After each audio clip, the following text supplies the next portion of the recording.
on, guys? It's your girl Rosii here with Iconix Radio, and I'm so excited about today. It's been a minute. We've been working, we've been getting it in, but this has been an amazing journey, especially meeting so many awesome creators and artists from around the world. Now, today, I got my people with me, y'all. Mr. Fugimania, recording artist, and if you get a boy a ball, he gonna make some hits. I mean, shoot it every now and again. I might shoot a shot. Look, he nice on the one too. Fugimania, recording artist, 818,000 streams and counting right now. We're gonna get to that in a minute. But how you feeling today? I'm feeling great. I like the kick. I'm at the collective. Adidas, shout out to Adidas, thank y'all. I'm at the collective. Yeah. This is all new to me. So yeah. Iconix Radio. Shout out to Iconix Radio also. Thank you for coming. You're always working. You're in the studio. You've written so many hits. And when I say hits, I mean like people know your stuff. Like you have your own fan base within its right. And I think that's very hard to create as an artist because there's so many people that does music and do things of that nature, but you've taken a life and made it your own lane. So let's talk about what do you call your style of music? I make fun street music. It's fun street music. Mm-hmm. Not gangster music, because I definitely was not a gangster. Anybody will tell you that. But I am from the street. I ran with the street people. So I make fun street music is what I would classify it. I like that. He's like the guy when you shoot the ball threes. Like he get close to saying it, but he's like, you know what? I almost said it, Ninja Turtle. Come on now. I love it. Let's talk a little bit about that because I don't think that that's represented enough for the culture. Like just because you have hood friends, that don't mean that you got to be hood. You have to be universal, right? So let's talk about your upbringing and what was it like for you growing up? Well, I came up right in the heart of the crack era, the crack epidemic. So you're talking about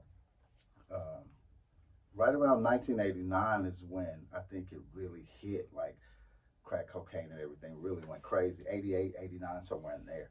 So I was a shorty and basically all of my cousins and, some of the people I went to school with at like, maybe 11, 12, what have you, was just getting into the crack game, and, right. And kids were starting to make a whole bunch of money, kids.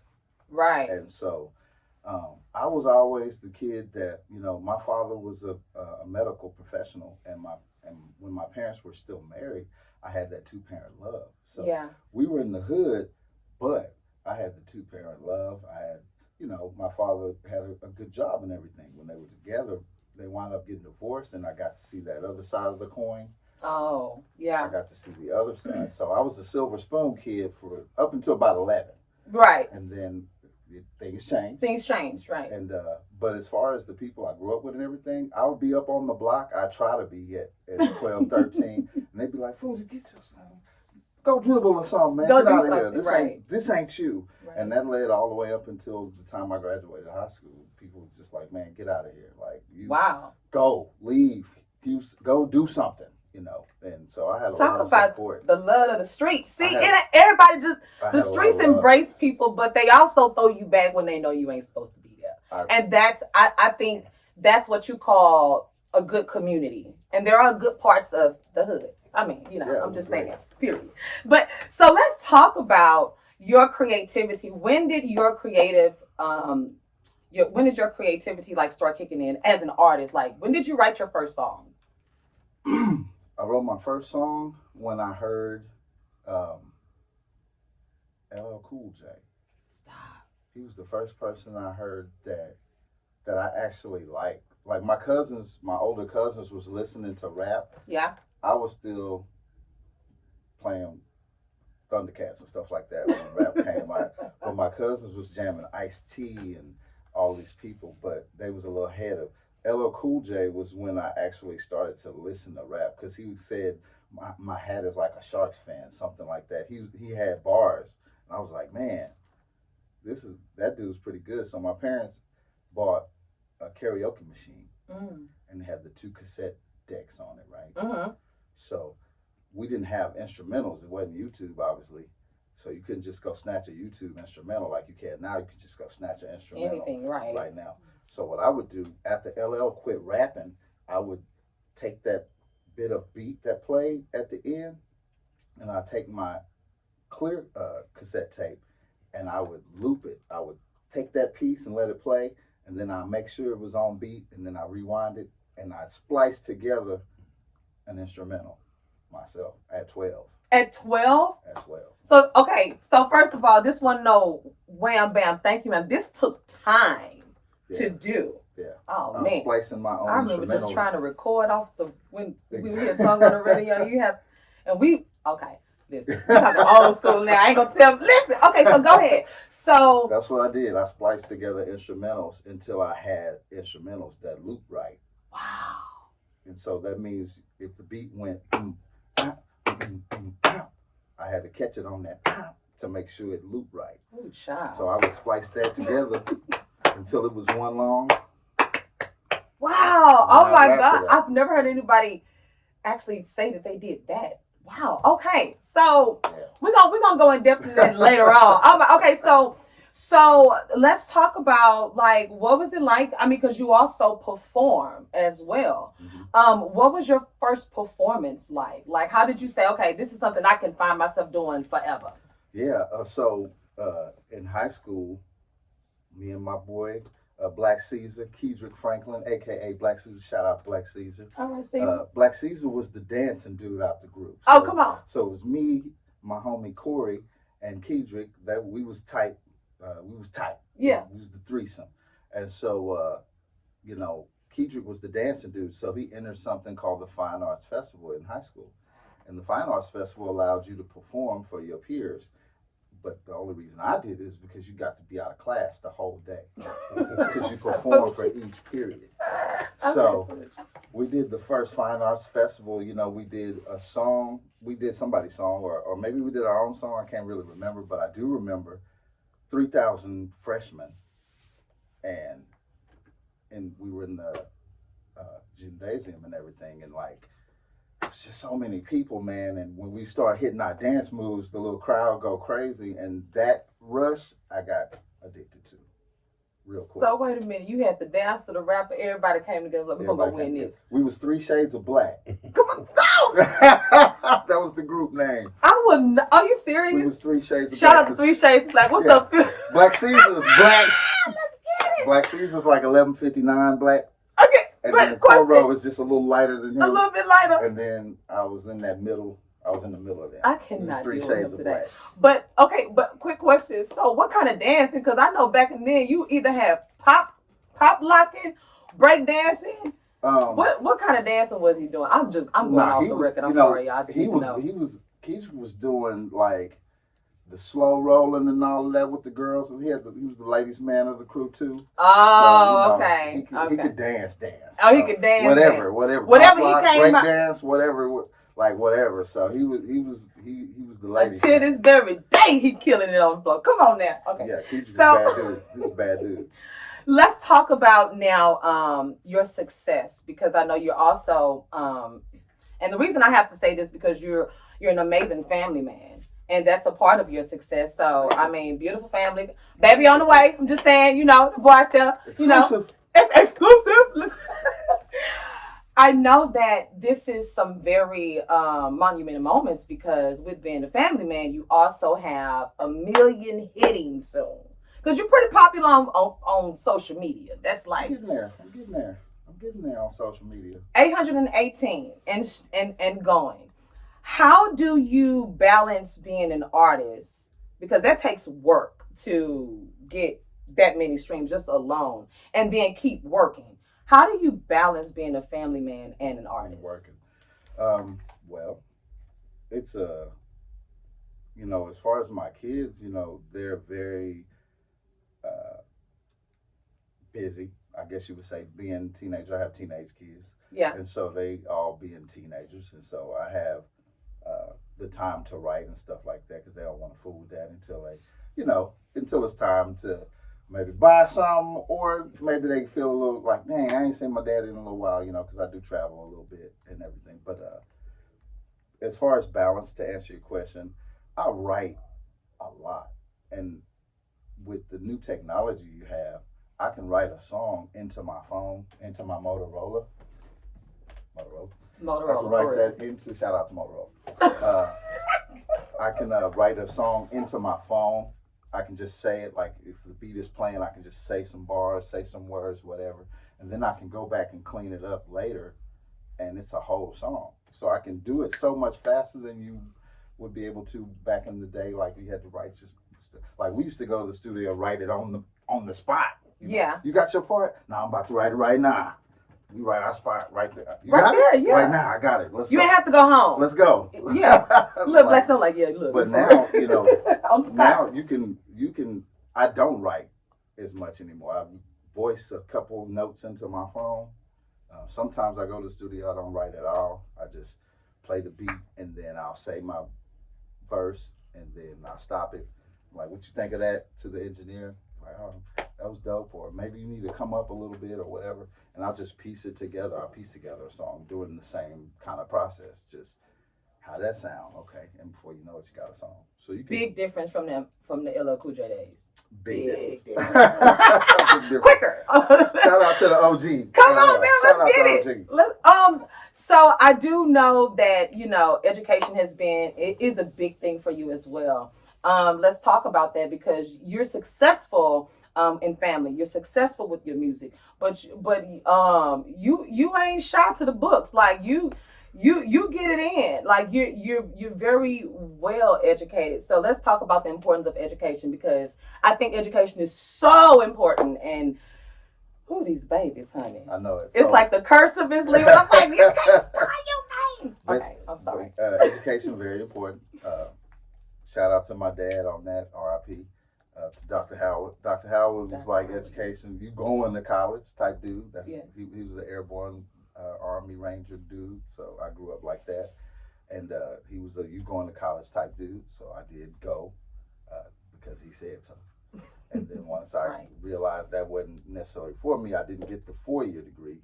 I just did 2 years. Yep. So shout out to Prairie View. The Prairie View A&M University Panthers and the Marching Storm. Shout out. Let's go. Who you rooting for? Well, did you ask me? I was about to say, is this a moment? Definitely PV. Listen, Let's go. Yeah, so I went to Prairie View. I did wind up dropping out and going to make music, chasing that dream. Mm-hmm. So I wound up leaving, going to Tennessee, and living with my homegirl. She was like, let's just go rap. And she was in college too. We dropped out together. And and she was my homegirl. It wasn't a romantic relationship or anything. Like, we rapped together. And she was like, let's just go. She's like, we can go to Chicago. We can, Wow. So, let's go. You gonna tell your daddy? Nope. and we are now here, 818 plus counting. Your social media following is amazing. Your story is amazing. I commend you for everything that you do and everything that you're continuing to do. Not to mention you. Huh? Same to you. Yeah, this is my kinfolk. Look, this kinfolk right here. We're gonna keep it booked, right? Iconix. You also, as I was gonna say, you're also on the Iconix Radio team, media team. So I mean, thank you for everything that you've done thus far. Your services, your businesses, your following. Where can people follow and support you? You can go to, if you want to go to Instagram, you can go to Instagram. It's Fugimania, all one word, Fugimania, because I was a WrestleMania fan. So Fugimania. There you go. If you go to Twitter, it's Fuji the Great on Twitter. And then on Facebook is Fugimania also. It's Fugimania. And then what else I got? Instagram, Twitter, Facebook. TikTok is Fuji Dribble God. Let's go. Hey. TikTok, yeah. The name of this amazing, we hitting a million. We're hitting a million. We're gonna get to this million. I want to get to this million ASAP. Please. Please What's tell. the name of the project? The album is A COVID Christmas Story. I Let's go. dropped it right at the cusp of the pandemic, right when everything was going crazy. There was lines outside Walmart. You couldn't even go in. You can only go in one way through the line. I dropped this Classic. album right then, and people slept on it then because maybe they just had other stuff. For But sure. over the last 2 weeks, this album has just took off. The last 2 weeks. Over the last 2 weeks. Do not be afraid, guys. Drop that project and it will take a life of its own. We're gonna get to that million stream, cause I promise. All right, Let's get that. there. You can also catch Fugimania right here on Iconix Radio. I'm so excited to have him a part of the team. And now, positive words to the listeners out there. What words of advice or wisdom would you like to give to the listeners right there? If you're a young artist, the one thing that I did not learn until not too late, because everything's good, I'm blessed, I'm grateful. But one thing I can tell you as an artist, put money into your music. Put money into your marketing. If I had done that much earlier, I would have eclipsed much earlier. Okay. Put money into your marketing. For example, I use Facebook. I market a lot of things through Facebook to this day. I use Facebook. So you can take a song and run ads to it. And I know them ads cost money, but once you learn how to run your ads, if you can't run them, come to Star Wars Media. We'll run your ads for you. But if not, you run those ads and you're going to be discovered by people who never would have saw your music, because Facebook knows where you eat, where you sleep, who your cousin is, your favorite book, your movie, etc., etc., etc. So that's the best advice I can give you, is put money into your marketing so we know you exist. Because what we do as artists is we drop a new song and we excited about it and we promote it for about 18 minutes. And then it's on to the next song.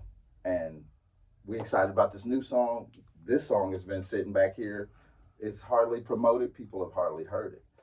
Especially if it don't pop off in that when you first drop it, if it don't pop off for you, as independent artists, we just on to the next. Right. Oh, well, I wasn't the one. It's not that. It's that you didn't put enough marketing behind it. So put the marketing behind your music. That's the best thing I can say. Put your money behind your music. The name of that plug, what's the name of the company again? Star Wars Media. Okay. Star Wars Media and Marketing LLC. Come see us. We'll do it. We'll get you out there. You have to catch that. Come on. Absolutely. I'm so excited. Thank you so much for that. Without any further ado, guys, we're about to get up out of here, but we're gonna play a little game. Hey, hey. Are you ready? Yeah, let's do it. Now, I am a lovely 80s baby, and I like to play games all the time. So I think Fuji, he got what it takes to win, but we're gonna see, guys. I mean, let's see. It's on now. So let's go. Okay, so I'm gonna ask you a question. I'll give you some options, and you just give me the correct answer. Okay. You got some people in here to help you, so feel free to be like, I can phone a friend. Phone a friend. Let's get it. Oh, this is perfect. Ready? I'm ready. Let's go. What 1993 science fiction adventure film was based on a book by Michael Crichton? A, Jurassic Park, B, Demolition Man, or C, Stargate?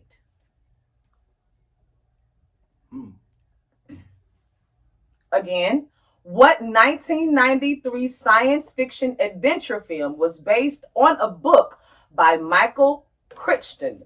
That's Crichton. I'm going to go with Stargate. Final answer? Yep, final answer. Go for it.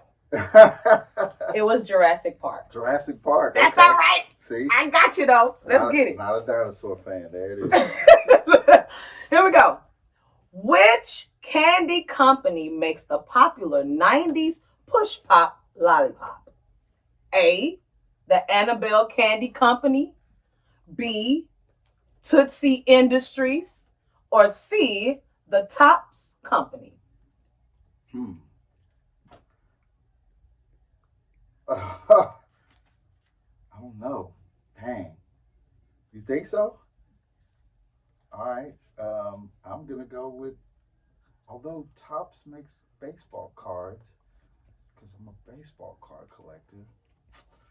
Dang, that's tough. Do they make lollipops though? I don't know. Goodness. Are you saying Topps? Final answer? Dang. I'm going to go Tootsie Roll just to throw it off. I always listen to a woman. You know what we talking about. See? It's the Topps company. It's the Topps company. You got to listen to a woman sometimes. See, thank you. We know. Thank you. See, and I collect cards, so Topps is a baseball brand too, or a card brand for sports cards. It's on, y'all. I'm We in the win. We in the win. Let's get it. Come on. I'm You got 2 more. You got two for Topher, and I might throw in one for the goal. Here we go. Let's go. Oh, this you. In the X-Files, what was Mulder's nickname? A, Spooky. My goodness. B, Sherlock. Or C, Dick. X-Files. I'll go with B. Final answer. It was A, Spooky. Spooky. I know. See?